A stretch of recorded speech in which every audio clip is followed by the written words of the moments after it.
Concernant les générateurs d'images, les jeunes sont parfaitement entraînés à discerner le vrai du faux, parce qu'ils utilisent eux-mêmes toutes sortes de filtres au quotidien sur leurs selfies. Ils savent qu'il est très facile de produire des deepfakes. C'est quelque chose dont ils ont conscience du fait qu'ils utilisent TikTok.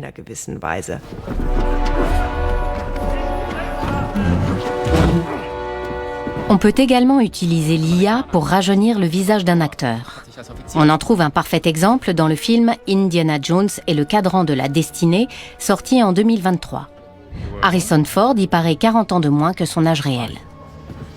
Le travail sur le visage est magnifique, mais la cinétique, les mouvements de l'acteur trahissent quand même son âge. C'est lui-même qui joue, et on voit bien qu'il n'a pas le physique et la cinétique d'un homme de 40 ans.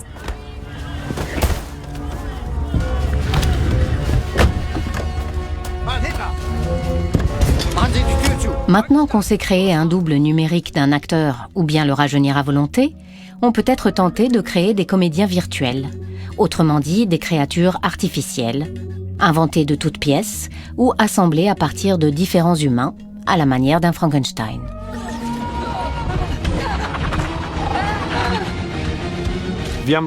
Dans Matrix 4, par exemple, il nous est arrivé de faire des échanges entre les comédiens, d'échanger leur visage ou même de les combiner.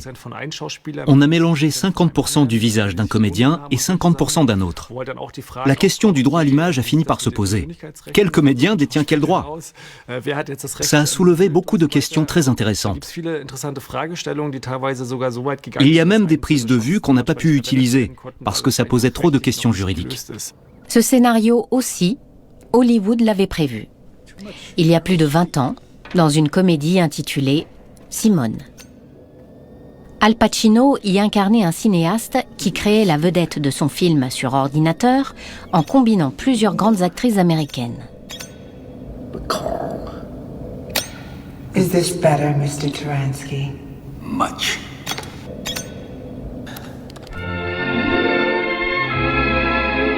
Mais ces êtres hybrides, créés par l'intelligence artificielle, sont-ils capables d'émouvoir des spectateurs? Les grands films hollywoodiens auraient-ils eu tant de succès s'ils avaient été tournés avec des acteurs virtuels?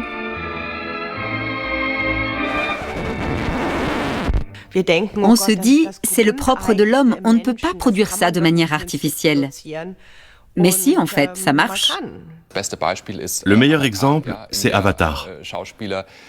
Des acteurs et des actrices se sont glissés dans une enveloppe numérique à laquelle ils ont donné vie. On sait tous qu'un simple grille-pain peut nous émouvoir quand il est animé et bien mis en scène par Pixar. Le problème, c'est que notre cerveau est tellement entraîné à reconnaître le moindre écart, la moindre variation chez un être humain. Par exemple, quand je parle, la couleur de ma lèvre inférieure et de ma lèvre supérieure change légèrement.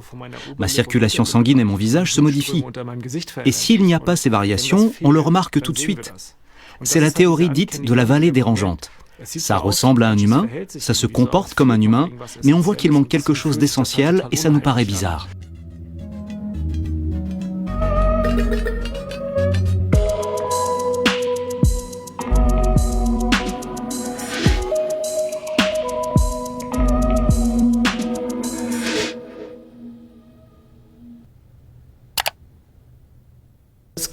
Il y a un site internet très sympathique qui s'appelle This person does not exist. Cette personne n'existe pas.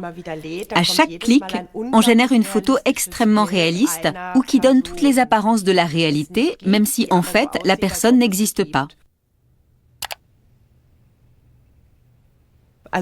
Donc on pourra produire un homme ou une femme extrêmement réaliste et même touchant. Ce ne sera pas un problème. La mauvaise nouvelle, en tout cas pour beaucoup de personnes, c'est de se rendre compte que ce qu'on croyait être le propre de l'homme ne l'est peut-être pas finalement. Nous nous trouvons dans une bibliothèque, dans un bâtiment, assis à une table, devant une caméra. La technologie est toujours très humaine, mais souvent nous croyons que l'humain ne peut exister qu'à l'intérieur de nous. Ce n'est pas à Hollywood, ni à Babelsberg, qu'on trouve l'avant-garde de l'intelligence artificielle appliquée au cinéma. Les pionniers du genre sont sur les réseaux sociaux tels que YouTube, Instagram ou TikTok.